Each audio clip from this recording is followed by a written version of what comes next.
Hello, Dr. S. My name is Patricia Barnett, and I will be presenting the Unit 3 assignment. This first part will address the managers of Springfield General Hospital.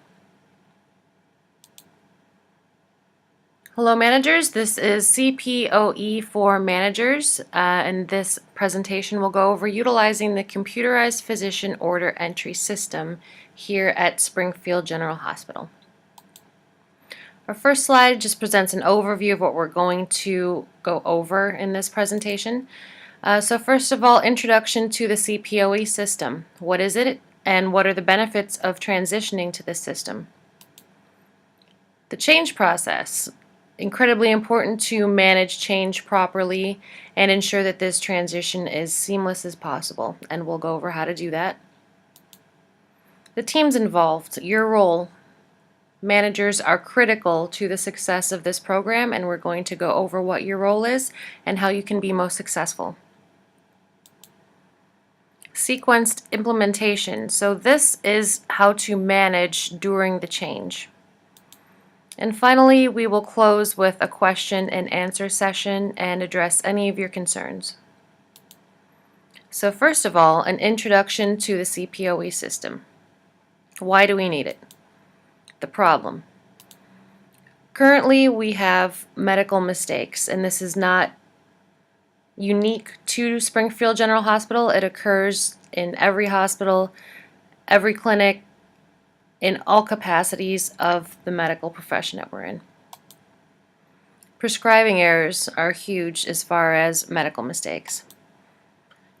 Confusion over drugs with similar names, also a huge problem. And the results, unfortunately, kill or harm more than 770,000 patients annually in U.S. hospitals. And in addition to the harm that we're doing to our patients, it's also adding healthcare costs, and these adverse drug events add several $100 billion a year to our already increasing healthcare costs in our country. The most common error is handwriting identification. It's a long-standing joke that physicians have terrible handwriting.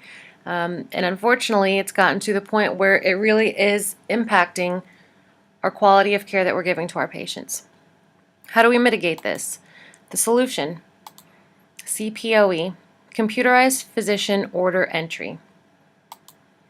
All physician prescriptions for medicine and treatment will be entered into the IT network, and what this is taking out of the equation is that problem of poor or legible handwriting. The great thing about it is that this IT system will be available to all hospital staff, including treatment and pharmacy staff. So by automating this, it's putting it out on a network and making it accessible to cross functions within the hospital.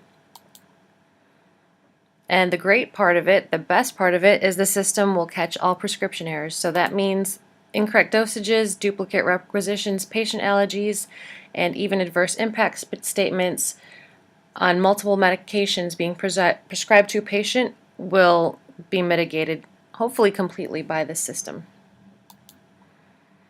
As well, the system will display the patient's complete medical history and give the latest clinical guidelines for treatment. So this is a fantastic program, and we need your support in helping to roll this out. So the benefits of the CPOE system, just to go over it once again: huge reduction of error and cost. Most importantly, this is going to ensure the best care for our patients. It's going to streamline the prescription process, and it's also going to save our hospital and our patients the cost of healthcare. So, sounds great, but how are we going to roll out this new change? Transition management. What we need to do to ensure that we make this a successful change is to create dissatisfaction with the status quo. And in this case, luckily, I don't think it'll be difficult to create dissatisfaction, because it's clear that our patients are suffering because of the current system that we have in place. So as such, managers are going to need to emphasize the need for change and offer operational models for what new behavioral patterns will be. So with any change, there's going to be some resistance, but we're going to need to encourage those good behaviors and try to mitigate any of the negative behaviors which would hamper the success of this program. So setting and managing expectations. It's up to you as the managers to know your operational units. You know them best. You know your employees best. As such, you're going to set and manage those expectations within the rolling out of this new program. And reinforcing new behavior with alterations to systems and structures. So alterations to systems and structures, we've already got it with this new program. So we'll just need to utilize it in conjunction with the new behaviors. So the teams involved. Obviously, assignments and roles managers, you are absolutely critical to the success of this new program. And over here in this illustration, redesigning. We're redesigning the IT system, so along with it we're going to need to redesign behaviors, and we're going to do that by really stressing the roles, responsibilities, and relationships all along the way while we roll this program out. Along with that, second step, once we start getting it going, we're going to help and encourage, and not only help and encourage the employees and the staff, but help and encourage the managers all along the way, and that's by training, mentoring, and coaching. So you'll be the beneficiaries of all of this help, but you'll also be providing all of the help, training, mentoring, and coaching. And third step, while we're rolling out this new program, during the change we're going to assess it every step along the way. Is it working? What's not working? And it's a very fluid program and very dynamic. So at any point if something's not working, you're empowered and your staff is empowered to change it. And final step, systems and structures. We're going to need to measure and ensure that this program is working. And we'll get into a little bit further later in the slides as to specifically how we're going to implement this program. But at the very end of it, of a pilot program, we're going to want to assess and ensure it's working before we roll it out hospital-wide. So we're going to have to focus on the unique requirements of each organization and unit. And as I mentioned, you all are the unit managers, and you know exactly what your units need. Build support for change while implementing it. It's absolutely critical that all along the way we're building support for the change as we're in the midst of it. That's going to keep it going. And for your staff, we're going to provide them with an overview similar to how we're providing this presentation. But once again, the managers, you all are responsible for the day-to-day implementation and creating that support. As I mentioned, we're going to roll this change out to the CPOE in a sequenced implementation. So it's going to be very thoughtful, and it's going to go step by step all along the way and be very deliberate. So first of all, we're going to implement a pilot system in conjunction with our existing system. This is going to ensure that the transition is made comfortably. We're not just abruptly taking away one system and replacing it with a new one.